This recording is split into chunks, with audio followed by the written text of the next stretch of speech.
कथा दो चीजें जो देती है उसमें सबसे पहला परिचय कथा खुद का कराती है और दूसरे नंबर पर परिचय कथा देवाधिदेव महादेव का कराती है कि भगवान को क्या प्रिय है, हम भगवान का कैसे पूजन करें, हम भगवान की कैसे आराधना करें, हम भगवान की कैसे अर्चना करें, हम भगवान को कैसे रिझाएं, हम भगवान को कैसे भजें, हम भगवान को कैसे पुकारें, हम भगवान का कैसे स्मरण करें, ये कथा करती है।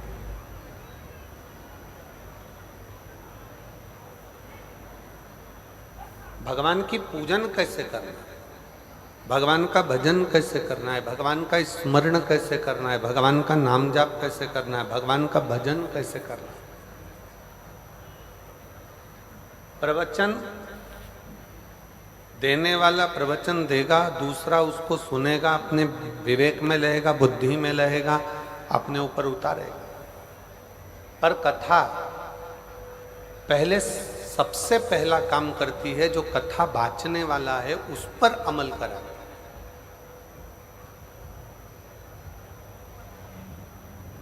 स्वयं का पथ निश्चित करती है और स्वयं का पथ निश्चित करने के बाद कथा फिर भगवान को कैसे भजना है, भगवान का कैसे स्मरण करना है, ये निश्चितता करती है। हमारा एक निवेदन बेटा बेटियों से, नवयुवक बच्चों से,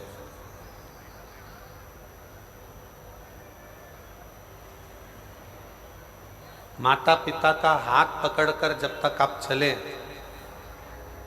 आपके निर्णय आपके माँ बाप ले।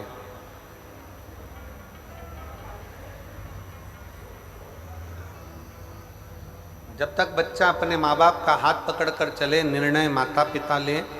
पर जब बच्चा माता पिता का हाथ छोड़कर कंधे पर स्कूल का बैग टांगकर, हाथ में पानी की बोतल लेकर, जब कंधे पर स्कूल का बैग हो, किताबों का बैग, पुस्तकों का बैग, विद्या का बैग जब अपने कंधे पर हो, तो मेरा बच्चों से निवेदन है, उस समय पर आपको किसी सद्गुरु के, किसी अच्छे शिक्षक के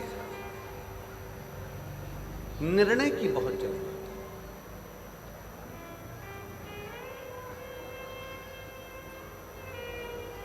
हमने पहले कथा में एक बार कहा था कि 4 तरह के गुरु होते हैं। पहले नंबर पर गुरु है माँ, दूसरे नंबर पर गुरु है पिता,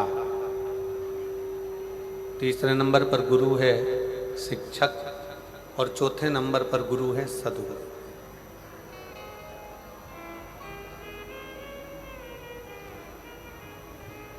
बचपन में, बाल्यावस्था में एक माँ से बढ़कर दुनिया में कोई गुरु नहीं हो सकता।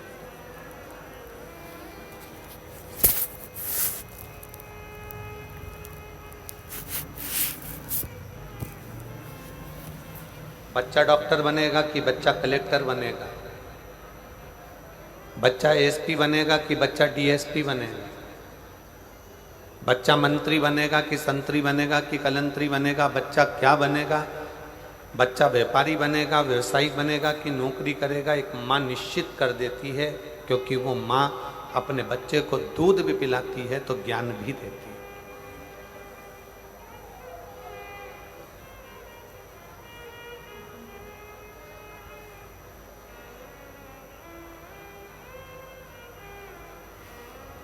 एक माँ से बड़ा दुनिया में कोई गुरु नहीं है।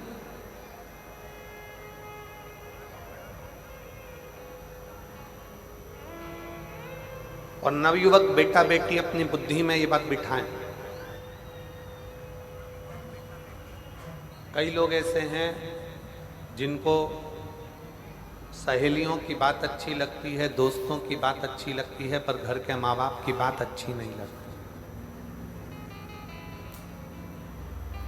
कई लोग ऐसे बैठे हैं जिनको गांव के लोगों की, शहर के लोगों की, मित्र दोस्तों की, व्यापारियों की, व्यवसायियों की बात अच्छी लगती है, अपना साथ में काम करने वालों की बात अच्छी लगती है, पर घर के बुजुर्गों की बात अच्छी नहीं लगती।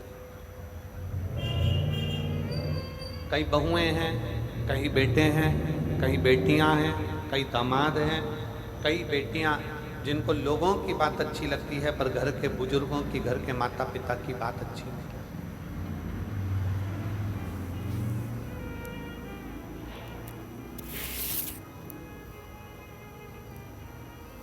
और जिन बच्चों को, दुनिया के जिन लोगों को दूसरे की बात अच्छी लगे और घर के बुजुर्गों की बात बुरी लगे, समझ लेना उसने अपने पांव पर कुल्हाड़ी मार ली और एक दिन वो बर्बाद होकर रहे, वो बर्बाद होकर रहे।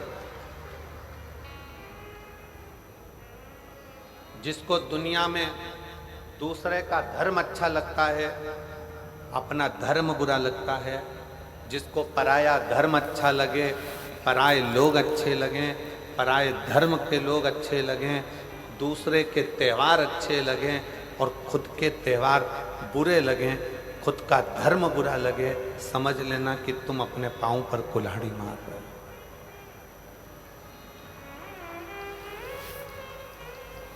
तुम अपने पांव पर कुल्हाड़ी मार रहे हो। भारत एक ऐसा देश है, 365 दिन में से कितने दिन? 365 दिन में 400 उत्सव मनाए जाते हैं भारत में। अब जरा विचार करिएगा, दिन है 365 और हमारे यहाँ त्योहार कितने मनाए जा रहे हैं? 400। जम के बोलो जरा, 400। 365 दिन में भारतीय संस्कृति में, भारतीय सभ्यता में, भारतीय सनातन धर्म में 365 दिन हैं और 365 दिन में 400 हमारे यहाँ त्यौहार हैं। अब जरा विचार करिएगा, कभी कभी एक दिन में 2-2 त्यौहार पड़ जाते हैं। अमावस्या पड़ी तो शनिचरी अमावस्या पड़ जाएगी, ये अमावस्या पड़ जाएगी, वो अमावस्या पड़ जाएगी, पूर्णिमा पड़ी तो ये पड़ जाएगी। 365 दिन है और सनातन धर्म में 400 त्यौहार हैं। 400 त्यौहार हमको क्या कम पड़ रहे हैं जो हम दूसरे धर्म के त्यौहार मनाते फिरें, दूसरे धर्म में जाते फिर? अपने त्यौहार में क्या कमी है? क्यों?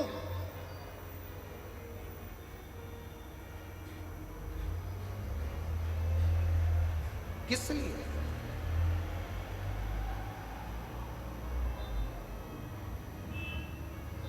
जिस घर में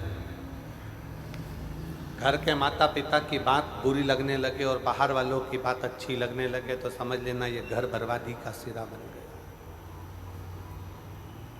माँ सास से आपकी बनती नहीं है, सास से आपका कहीं संबंध नहीं है, मान लो लड़ाई भी है, झगड़ा भी है। हमारे बीच में शबरी नारायण वाले महाराज जी पधारे हैं। मैं शबरी नारायण वाले महाराज जी पधारे हैं, एक बार जोरदार ताली बजाकर उनका भी स्वागत। शबरी नारायण वाले महाराज जी प्रत्येक कथा में आप कथा श्रवण करने के लिए जब भी छत्तीसगढ़, उत्तर प्रदेश में भी कहीं कथा होती है तो लगभग आपका आगमन होता है और कथा रसतत्व आप ग्रहण करते हैं।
हमारे बीच में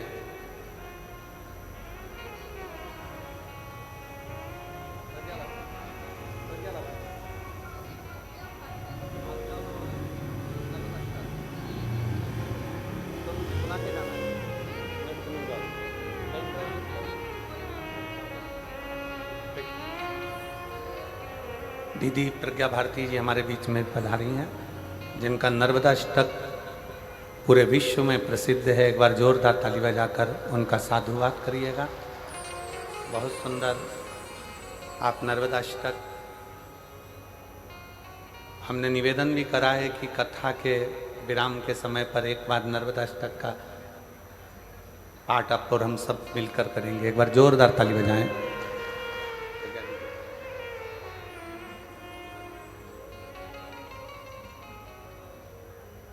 शिव कथा कर रही है, भगवान शंकर का संवाद कर रहा है, शिव महापुराण की कथा कर रहा है, शिव तत्व कह रहा है। माता पिता के शब्द, भले माता से आपका झगड़ा हो, पिता से आपका झगड़ा हो, भले माता पिता हो सकता है कि आपको ऐसा लगता है कि इनको ज़्यादा दिया, उनको कम दिया, पक्षपात का भाव हो सकता है, आपके हृदय में ऐसा लगता हो कि ऐसा किया गया, पर शिव पुराण कहती है कि माता पिता के शब्द आपकी बुद्धि में, आपकी चित्त वृत्ति में श्रेष्ठ लगना चाहिए,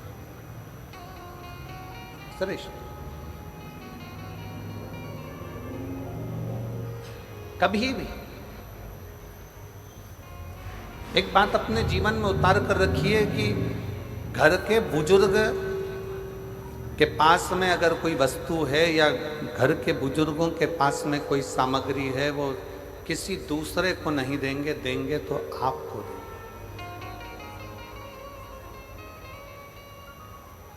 देंगे तो आपको देंगे, किसी दूसरे को नहीं। उसी तरह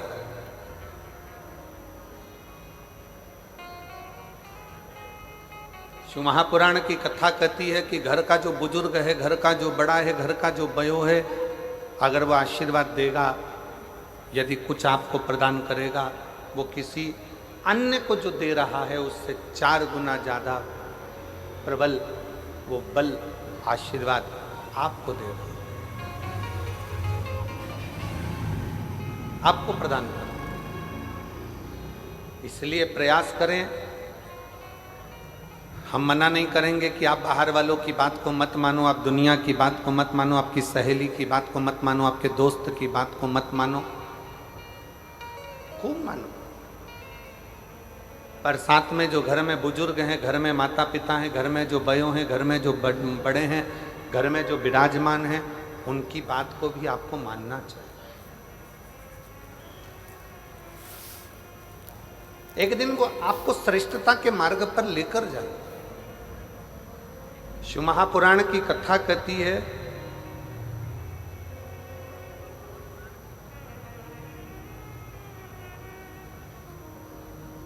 जिस समय पर ब्रह्मा जी के मन में कोई संशय उत्पन्न होता था, ब्रह्मा जी जब सृष्टि का निर्माण करते हैं और सृष्टि का निर्माण करते करते जब ब्रह्मा जी के मन में संशय उत्पन्न होता है तो भगवान शंकर के पास जाकर बैठते हैं,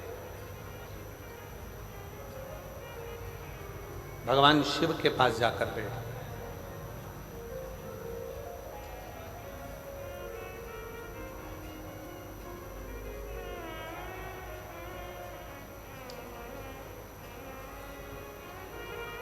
ब्रह्मा जी के हृदय में संशय हुआ, देवादिदेव महादेव के पास जाकर बैठे।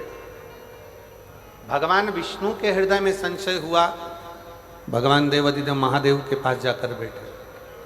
इंद्रदेव के मन में संशय हुआ तो भगवान देवादिदेव महादेव के पास जाकर बैठे। वरुण, गरुण, 33 कोटि देवताओं के हृदय में जब कोई संशय होता है तो भगवान शंकर के पास जाकर बैठते हैं, जिससे हमारा संशय, हमारे भीतर की कुछ मन में उलझने हो तो वो समाप्त हो।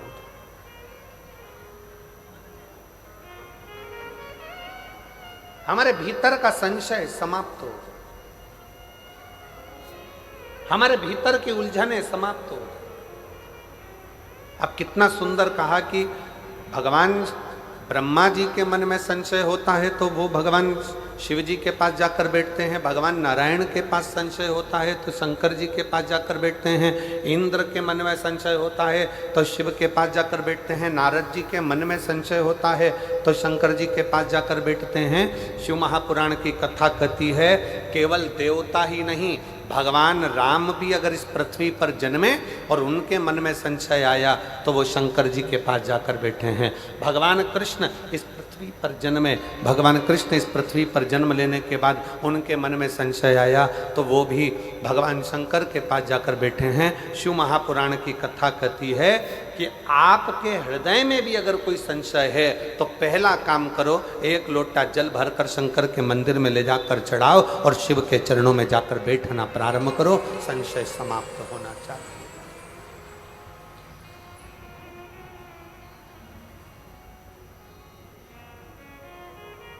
संशय समाप्त।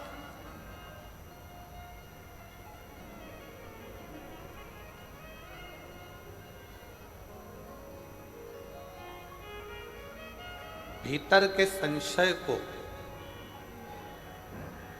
शिव समाप्त कर दे। अपने भीतर अगर कोई विशेष संशय आ गया, कोई परेशानी आ गई, कोई उलझने आ गई, आप शंकर जी के मंदिर में पहुंचे हो तो वो समाप्त कर दो।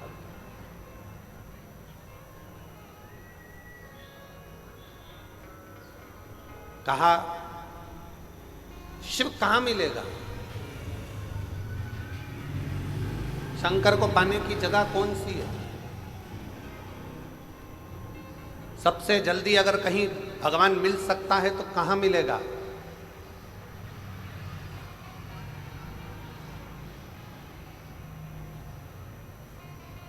शबरी नारायण वाले महाराज जी बैठे हुए हैं। माँ शबरी का बड़ा सुंदर चरित्र इन्होंने एक बार शबरी नारायण में जब हम कथा करे थे लगभग 7-8 साल पहले, ये बल्कि और ज़्यादा समय हो गया होगा, 9-1 साल के लगभग में शबरी नारायण में कथा हुई थी 9-1 साल पहले। तब आपने एक प्रसंग सुनाया था महाराज जी कि प्रथम भक्ति में सत्संग मूल है। प्रथम भक्ति सत्संग की मूलता। जब भगवान राम जी ने शबरी अम्बा के सामने खड़े होकर कहा कि शबरी अम्बा, माँ शबरी से भगवान राम कहते हैं, शबरी अम्बा से भगवान राम कहते हैं कि मुझे पाने के लिए, मेरा दर्शन करने के लिए और मुझे पाने के लिए कहीं जाने की जरूरत नहीं है। मुझे अगर कहीं पाना है तो कहीं अगर कथा चल रही हो उस कथा में जाकर बैठ जाइए, मेरा दर्शन आपको उस कथा में जरूर होगा, ये निश्चित।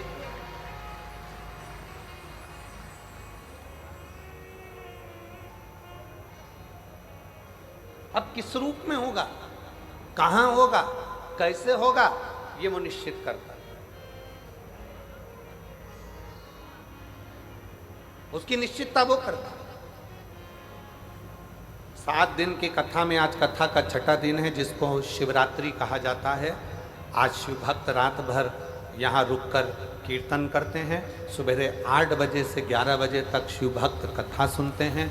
11 बजे इस भूमि को नमन करके प्रणाम कर कर उस भूमि का रज अपने मस्तक चढ़ाते हैं। बाबा को झोली पसार कर प्रणाम कर कर बाबा से अपने मन की बात कहकर बाबा के इस पवित्र प्रांगण से जाते हैं और कहते हुए जाते हैं, मेरे भोले बाबा, मेरे पिता, हे बाबुल, ऐसी कृपा करना मेरे भोलेनाथ कि 3 महीने के अंदर मेरा भी पत्र व्यासपीठ पर पहुंच जाए। ऐसी करुणा तू मेरे ऊपर कर दे, ऐसी दया तू मेरे ऊपर कर।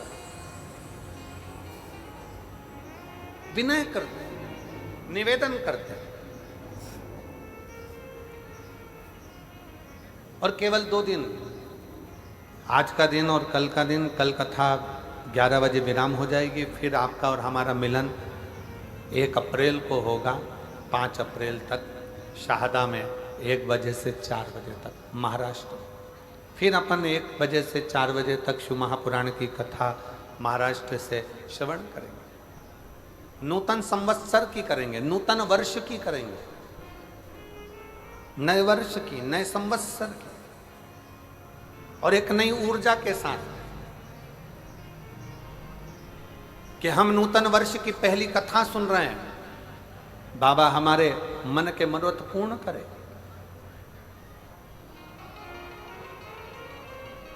शिव के पास जाओ, शंकर के पास जाओ, शिव जी के पास जाकर बैठो, शंकर जी के पास जाकर बैठो, अपनी उलझनों को समाप्त करिए, अपनी उलझनों को मिटा दीजिए, अपनी उलझनों को समाप्त कर दीजिए। और शंभु शरणे पड़ी मांगो घड़ी रे, दुख काटो दया करीने दर्शन आपो।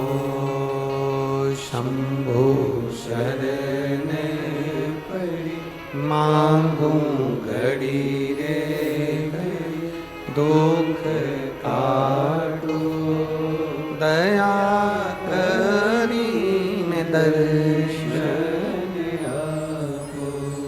भगवान शंकर के पास जाकर बैठना मतलब अपने संशय को मिटा देना, अपनी उलझनों को समाप्त कर देना। कहां दर्शन होगा भगवान का? भगवान का दर्शन आप कहां कर सकते हैं? तो किसी ने कहा मंदिर में जाकर भगवान का दर्शन हो सकता है। शिव महापुराण की कथा कहती है मंदिर में जाकर भगवान का दर्शन होगा, पर भगवान के श्री विग्रह का दर्शन होगा, भगवान के स्वरूप का दर्शन होगा, भगवान के श्री विग्रह का दर्शन। और भगवान के असली स्वरूप का दर्शन करना है तो कहां होगा? तो कहा जहां पर भगवान शंकर की शिव महापुराण की कथा हो रही हो, वहां जितने शिव भक्तों का आप दर्शन करें वो शंकर का ही दर्शन होगा, शिव का ही दर्शन, शिव का दर्शन।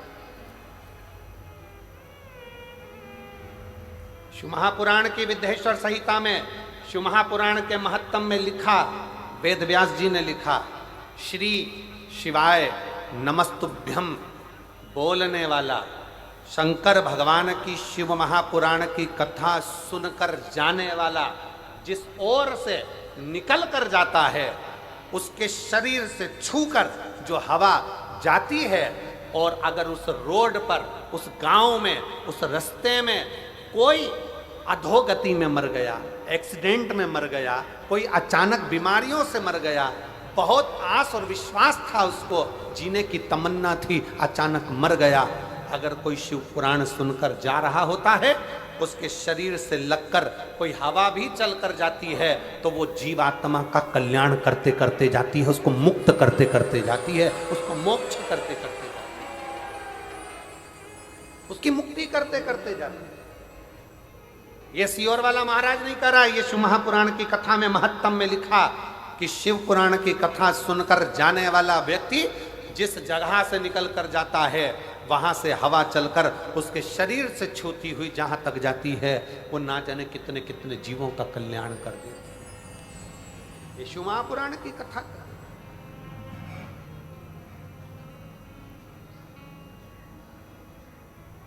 अब जरा विचार करिएगा, आप भगवान शंकर की इस पवित्र कथा को श्रवण कर कर अपने अपने गांव में जाओगे, कोई अंबिकापुर से आया, कोई जसपुर से आया, कोई कुनकुरी से आया, कोई मयाली से आया, कोई आसपास के गांवों से आया, कोई राजपुर से, कोई रायपुर से, जहाँ जहाँ लोग जहाँ जहाँ से आ सकते थे, कोई झारखंड से, कोई बिहार से, जहाँ जहाँ से आप लोग आए हो, कितना कितना भाव आपके शरीर से लगी हुई ये शिव महापुराण की तरंगें, आपके शरीर से छूही ये भगवान शंकर के शिव महापुराण की माटी अपने शरीर से लगकर जब अपने गांव तक जाएगी, कितना एक भाई का पत्र देखिए,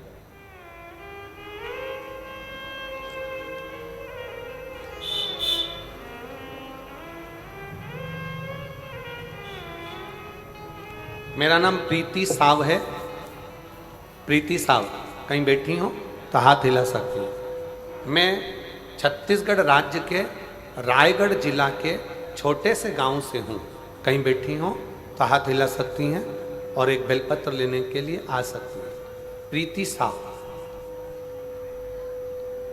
कहीं बैठी हो तो एक बेलपत्र लेने के लिए आ सकती हैं। मैं छत्तीसगढ़ राज्य के रायगढ़ जिला के एक छोटे से गांव से हूँ।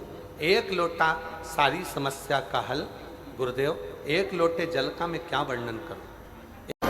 जल ने कह दिया मछली जब तक मुझ में है, जल ने कह दिया जब तक मछली मेरे पास में है मैं इसको कुछ होने नहीं दूंगा। मिट्टी ने कह दिया कि जब तक वृक्ष मेरे से जुड़ा है मैं इसको कुछ होने नहीं दूंगा। अब बारी आई मनुष्य की। ब्रह्मा जी से पूछा है, इन मनुष्य को आप रख सकते हो? ब्रह्मा जी ने मना कर दिया।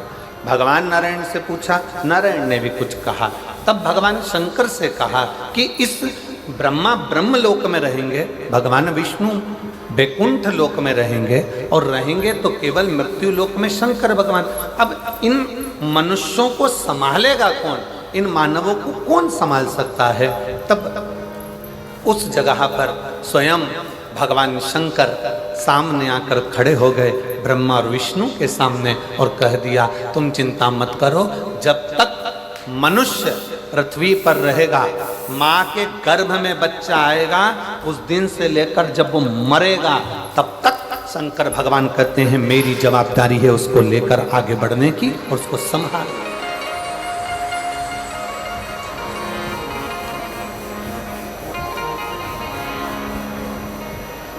शिव कह रहे हैं कि ये मेरी जवाबदारी है, शंकर भगवान कह रहे हैं ये मेरी जवाबदारी, उसको आगे बढ़ाना। बस एक निवेदन है कि शंकर भगवान ने जैसे कहा कि आगे बढ़ाने की जवाबदारी मेरी है, पृथ्वी पर बच्चा जन्म लेगा, माँ के गर्भ में जब से बच्चा आएगा और जब तक वो मरेगा, मरने तक की जवाबदारी मेरी है। जन्म नहीं हुआ उससे पहले मैं माँ के स्तनों में दूध दे दूंगा, उसके भरण पोषण की व्यवस्था में कर दूंगा। सारी व्यवस्था करने के बाद अंत समय में भी अगर उसको कोई अग्नि नहीं देगा, अंत समय में भी उसको कोई लकड़ी नहीं देगा, अंत समय में भी अगर उसके प्राण छूटने के बाद उसको कोई अग्नि नहीं देगा, लकड़ी नहीं देगा, उसकी चिता को यदि कोई आग ना लगाएगा, तो यहाँ शास्त्र कहता है, शंकर भगवान ने कहा कि उसके जन्म से लेकर मरण तक की व्यवस्था मेरी रहेगी। जो एक लोटा जल चढ़ाएगा, शिव जी कहते हैं वो मेरा खुद का हो जाएगा, मेरा अपना का, मेरा स्वयं का।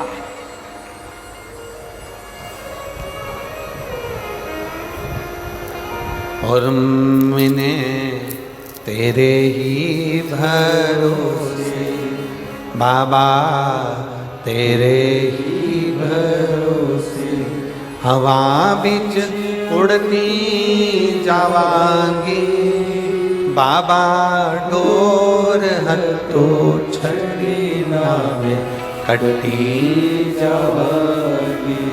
भोले मैं तेरी शंभो मैं तेरी हवा बिच उड़ती जावांगी बाबा, डोर हथो छड़ी नावे कटती जावांगी। मछली जब तक पानी से जुड़ी है, मछली का बाल बांका नहीं होता। वृक्ष जब तक मिट्टी से जुड़ा है, वो वृक्ष का बाल बांका नहीं होता, पौधे का बाल बांका नहीं होता। और मनुष्य जब तक शंकर से जुड़ा है, तब तक उसका बाल बांका नहीं होता। शिव उसको संभालने से। बोल बम का नारा है,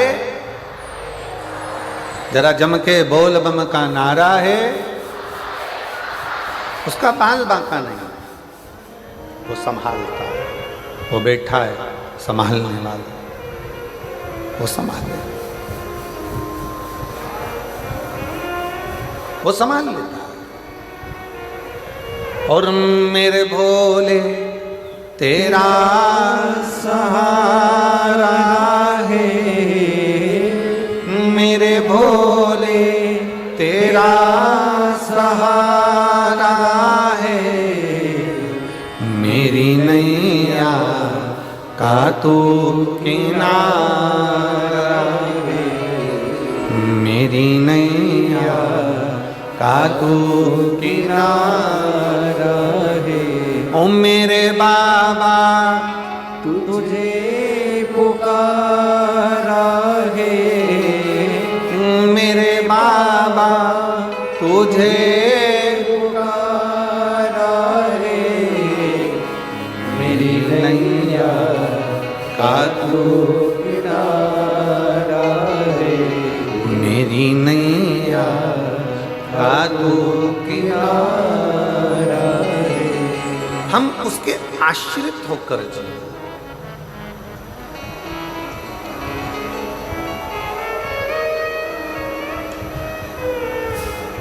संसार के आश्रित हो गए ना तो लोग ठोकर मार देंगे।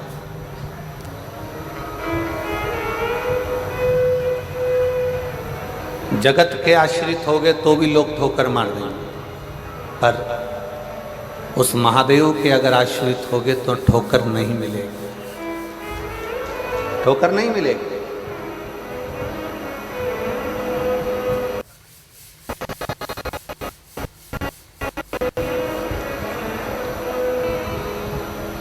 हमसे कई लोग पूछते हैं कि गुरुजी सारे प्रदेशों में छत्तीसगढ़ का इतना विकास कैसे होते जा रहा है। अभी की स्थिति में अगर देखा जाए तो छत्तीसगढ़ एक ऐसा प्रदेश बनता जा रहा है जिसका उन्नति होती चली जा रही है, जिसकी उन्नति होती चली। कारण क्या है? क्या कारण है? हमने एक ही बात उनको कही, छत्तीसगढ़िया सबले बढ़िया। छत्तीसगढ़ का जो रहवासी है, छत्तीसगढ़ में निवास करने वाला जो एक मनुष्य है, जो छत्तीसगढ़ का रहने वाला है, ओरिजिनल छत्तीसगढ़िया है, वो दिल से भगवान का भजन करता है, दिखावा नहीं करता है। एक लोटा जल शंकर जी को चढ़ाता है और पूरा छत्तीसगढ़ शिवमय है, पूरा छत्तीसगढ़ देवीमय है। शिव और शक्ति की आराधना में पूरा छत्तीसगढ़ डूबा रहता है। और जब छत्तीसगढ़ शिव और शक्ति की आराधना में डूबा रहता है तो यहाँ के मनुष्य को शक्ति प्राप्त होती है, बल प्राप्त होती है।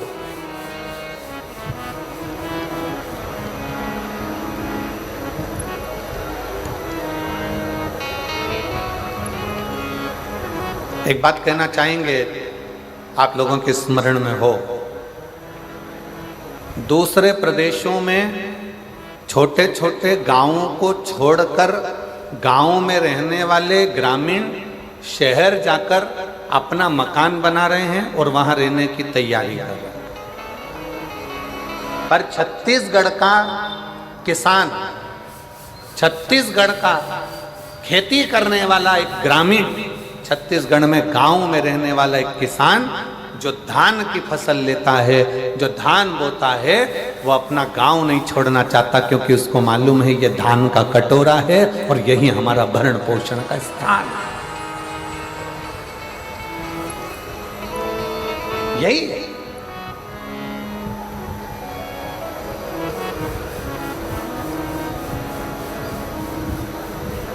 छत्तीसगढ़िया जरा जम के जरा, अच्छा आवाज नहीं आई। छत्तीसगढ़िया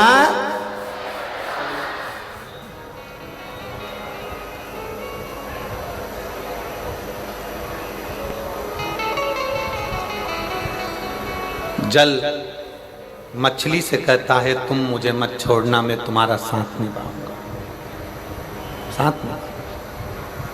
पृथ्वी वृक्ष से कहती है तुम मुझे मत छोड़ना, मैं तुम्हारा साथ निभाऊंगा, मैं तुम्हारा साथ निभाऊंगा। और शिव कहते हैं, भगवान देवाधिदेव महादेव कहते हैं, भगवान शंकर कहते हैं कि तुम एक लोटा जल चढ़ाना मत छोड़ना, मैं तुम्हारा साथ निभाऊंगा, आखिरी तक निभाऊंगा, आखिरी तक।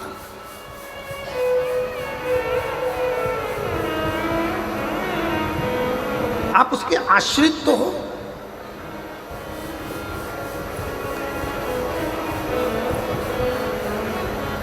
कल एक व्यक्ति ने प्रश्न किया, हमको लगता था कि जसपुर में कोई प्रश्न नहीं करेगा, पर बहुत अच्छा प्रश्न जसपुर के लोगों ने कल करा। अब वो पत्र अगर हम ढूंढेंगे तो थोड़ा समय लगेगा।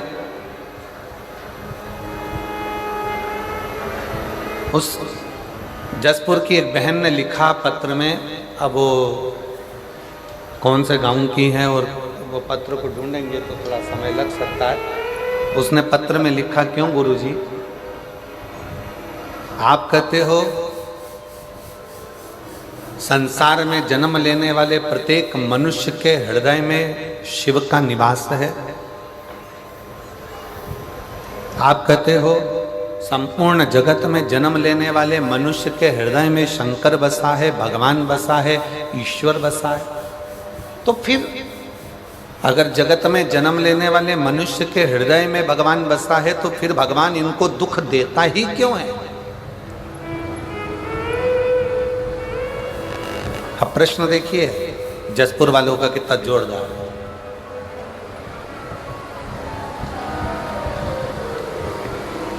सबके हृदय में सब में रब समाया है, जित देखो उस रब की ही माया। यदि सबके हृदय में, सबके चित्त में, सबकी वृत्ति में, सबके मन में, सबके हृदय में शंकर बैठा है, यदि सबके अंदर शंकर विराजमान है, ईश्वर विराजमान है, शिव विराजमान है, भगवान विराजमान है, तो फिर भगवान इनको दुख देता ही क्यों है? क्योंकि भगवान ही तो बैठा है ना सबके हृदय में। फिर दुख देने का कारण क्या? फिर तकलीफ देने का कारण क्या? क्यों दुख दे रहा है, क्यों तकलीफ दे रहा है? तो मेरी जीजी जिसने ये प्रश्न किया है, जिसने ये प्रश्न करा है, जिसने ये प्रश्न पूछा है, शंभू जिसने ये प्रश्न पूछा है, जिसने ये प्रश्न किया है, मैं उसको कहना चाहूँगा कि भगवान सबके हृदय में विराजमान है, सबके दिल में बैठा हुआ है। बस दुख की चपेट में वो आता चले जाता है जिसने कभी अच्छे सतगुरु का सत्संग नहीं किया, जिसने भक्ति को अपने हृदय में उतारा नहीं, जिसने भक्ति को अपने हृदय में नहीं उतारा।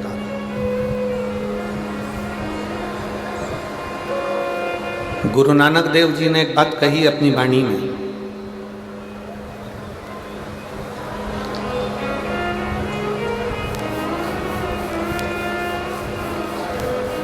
जिस समय पर गुरु नानक देव महाराष्ट्र के ओंडा नागनाथ शंकर मंदिर के सामने बैठे थे,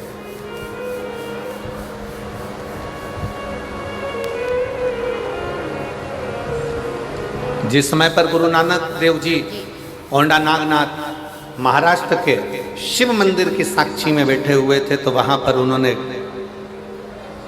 संत नामदेव जी से कहा कि व्यक्ति भटकता कब है? जब उसकी भक्ति में कुछ कमी रह जाती,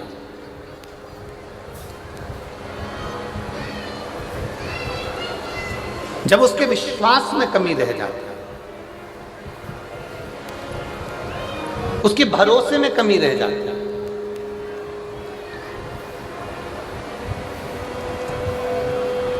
और विश्वास में अगर कमी है, भक्ति में अगर कमी है, तो व्यक्ति डोलेगा, व्यक्ति भटकेगा।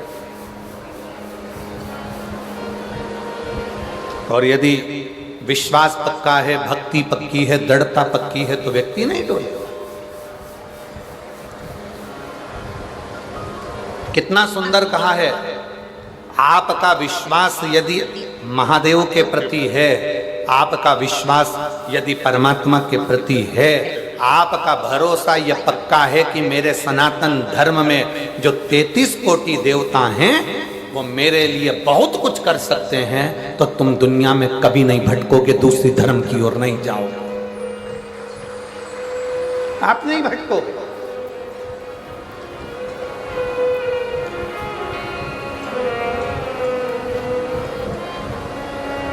एक कितना सुंदर प्रसंग है।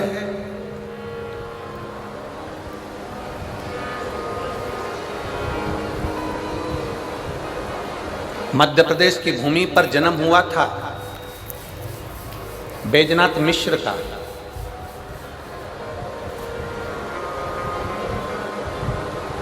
मध्य प्रदेश की भूमि पर एक संगीत का हीरा जन्म लिया था बैजनाथ मिश्र, बेजू बावरा।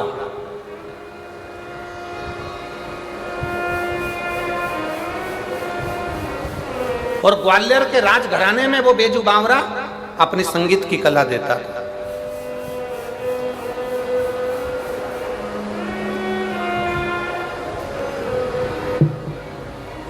अकबर के यहां जो संगीत की कला देता था वो तानसेन था, और ग्वालियर के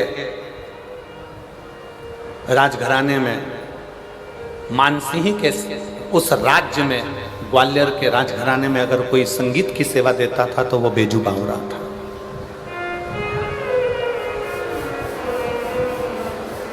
बेजू बावरा।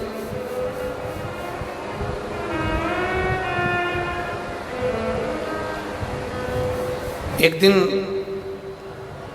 अकबर को मालूम पड़ा कि ग्वालियर के राजघराने में मानसिंह की उस राज सिंहासन के सामने एक गायक कलाकार बैठता है, एक संगीतकार बैठता है, उसका नाम बेजू बावरा है। बेजू बावरा क्यों? किस लिए?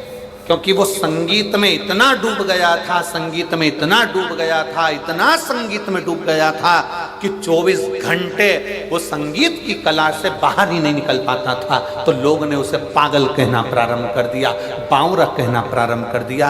नहीं तो उसका नाम था बैजनाथ मिश्र।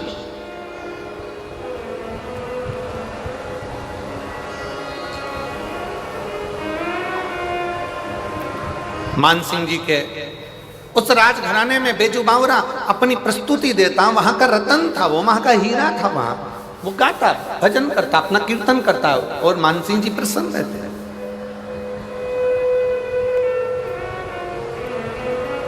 महाराज अकबर को मालूम पड़ा, जरा देखिएगा कितना